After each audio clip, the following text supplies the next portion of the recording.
नमस्कार। आज हम एक बहुत ही ज़बरदस्त और सिनेमैटिक सफ़र पर निकलने वाले हैं। इमेजिन कीजिए कि हम एक विशाल 3D किले के अंदर कदम रख रहे हैं। न्याय का एक ऐसा शानदार किला जिसे हम भारतीय संविधान कहते हैं। आज हम इस भव्य 3D ढांचे की वास्तुकला को, इसके एक-एक पिलर को डिकोड करेंगे। कोशिश यही है कि हर एक कॉन्सेप्ट आपको बिल्कुल शीशे की तरह साफ समझ में आ जाए। तो चलिए इस सिनेमैटिक जर्नी की शुरुआत करते हैं। सबसे पहले एक बहुत ही गहरे सवाल से शुरू करते हैं। जरा सोचिए, जब किसी के पास असीमित या एब्सोल्यूट पावर आ जाए तो एक आम इंसान की आज़ादी को कौन बचाता है? जब किसी के मौलिक अधिकारों को छीना जाने लगे तो वो कौन सी ढाल है जो उसकी रक्षा करती है? यही वो बड़ा सवाल है जो हमारे आज के इस पूरे सफर को गाइड करेगा। और इस सुरक्षा की पूरी नींव टिकी है संविधान के भाग 3, 4 और 4A पर। चलिए सबसे पहले इस किले के उन स्तंभों को देखते हैं जो समानता या इक्वालिटी की बात करते हैं, यानी आर्टिकल 14 से लेकर 18 तक।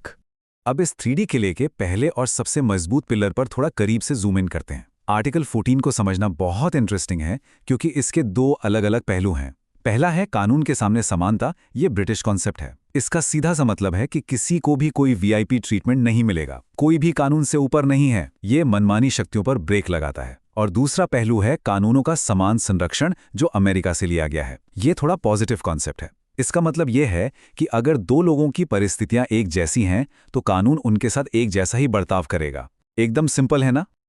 और ये समानता का सिद्धांत आगे जाकर और भी मजबूत होता है। जैसे आर्टिकल 15 कहता है कि धर्म, जाति या लिंग के नाम पर कोई भेदभाव नहीं होगा।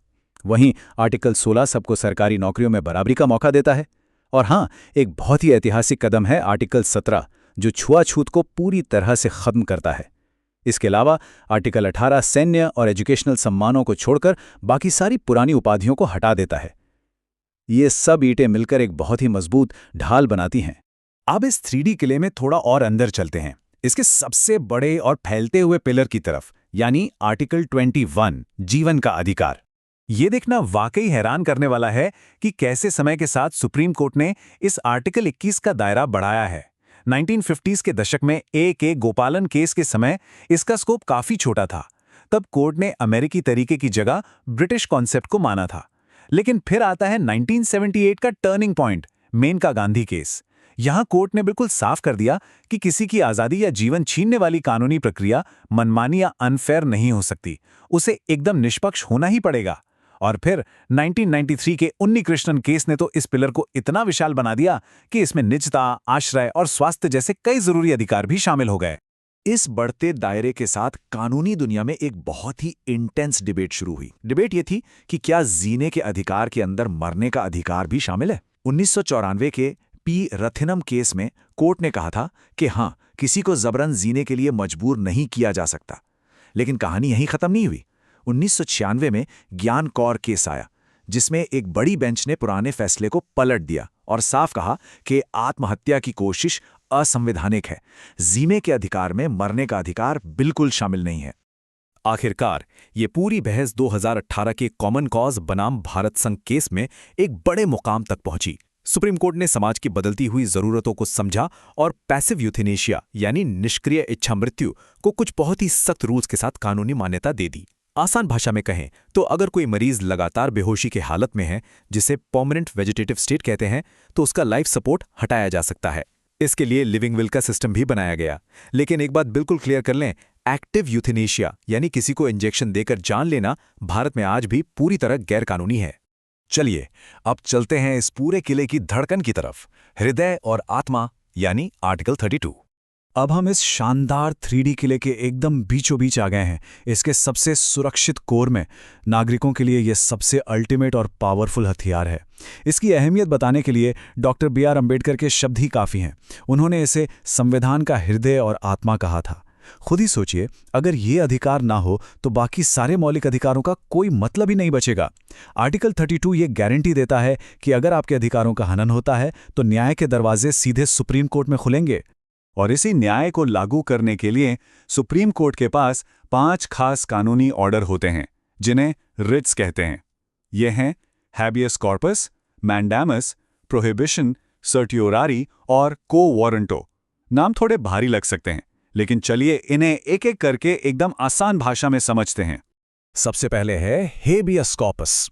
इस लैटिन शब्द का बहुत ही सीधा सा मतलब है टू हैव द बॉडी, यानी व्यक्ति को सशरीर अदालत के सामने लाया जाए। अगर किसी को गैर कानूनी तरीके से हिरासत में रखा गया है या जेल में डाल दिया गया है तो ये रिट उसे बचाने की सबसे बड़ी ढाल है।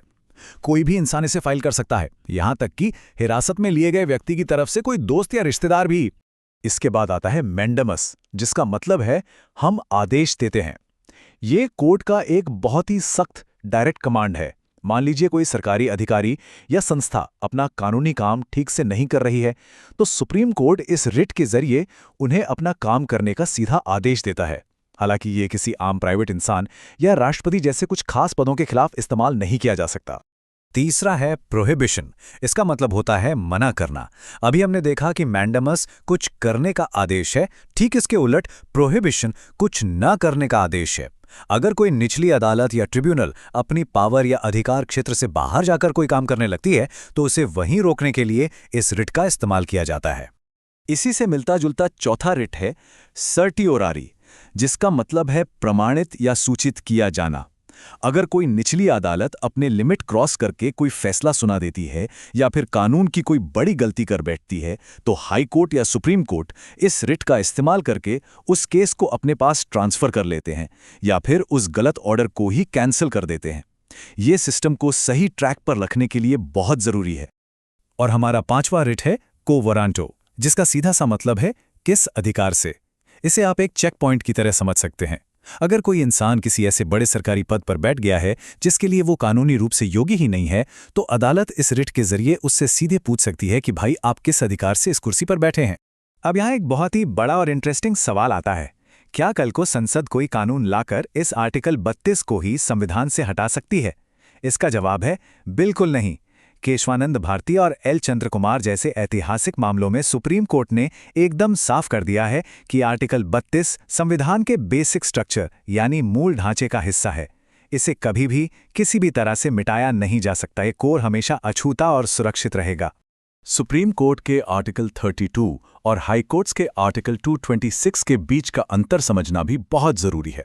आर्टिकल 32 के तहत सीधे सुप्रीम कोर्ट जाया जा सकता है, लेकिन सिर्फ तब जब मामला मौलिक अधिकारों का हो। और सबसे बड़ी बात, सुप्रीम कोर्ट इसे सुनने के लिए बाध्य है, ये उनके लिए मैंडेटरी है। दूसरी तरफ आर्टिकल 226 के तहत हाई कोर्ट जाया जाता है। इसका दायरा थोड़ा बड़ा है क्योंकि इसमें मौलिक अधिकारों के साथ साथ बाकी कानूनी अधिकार भी शामिल होते हैं, लेकिन हाई कोर्ट के पास ये चॉइस होती है या उनका विशेषाधिकार होता है कि वो रिट जारी करें या ना करें।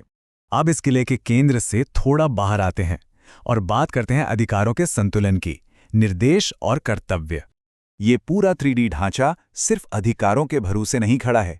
इसे बैलेंस करने के लिए संविधान के भाग 4 में राज्य के नीति निदेशक तत्व यानी डायरेक्टिव प्रिंसिपल्स दिए गए हैं। अब आप इन्हें लागू करवाने के लिए कोर्ट तो नहीं जा सकते, यानी ये नॉन जस्टिसेबल हैं, लेकिन ये वो जरूरी गाइडलाइंस हैं, वो मानवीय और समाजवादी निर्देश हैं जिन्हें ध्यान में रखकर ही सरकार को अपने कानून बनाने होते हैं। इनका अल्टीमेट गोल देश में एक ऐसा लोकतंत्र बनाना है जहां सबका आर्थिक और सामाजिक कल्याण हो सके। और इस बैलेंस का दूसरा अहम हिस्सा है हमारे मौलिक कर्तव्य। 42वें संशोधन के जरिए इन्हें जोड़ा गया और आज के समय में हमारे पास कुल 11 मौलिक कर्तव्य हैं जो भाग 4A में लिखे हैं। ये हमारे नैतिक दायित्व हैं जो हमें याद दिलाते हैं कि हमें सिर्फ अधिकार ही नहीं मांगने बल्कि संविधान का पालन भी करना है, राष्ट्रध्वज का सम्मान करना है, पर्यावरण को बचाना है और जब भी जरूरत पड़े देश की रक्षा के लिए हमेशा खड़े रहना है। तो इस पूरे शानदार सफर के अंत में एक सवाल छोड़कर जाते हैं, किसी भी लोकतंत्र की असली ताकत आखिर किस चीज में है? क्या वो उन अधिकारों में है जिनकी मांग की जाती है, या फिर उन कर्तव्यों में है जिन्हें पूरी निष्ठा से निभाया जाता है? इस विशाल और सिनेमैटिक संवैधानिक किले की पूरी मजबूती इसी बैलेंस पर टिकी है। उम्मीद है आपको ये पूरा कॉन्सेप्ट शीशे की तरह साफ हो गया होगा। आज के लिए बस इतना ही। इस सवाल पर गहराई से विचार जरूर कीजिएगा।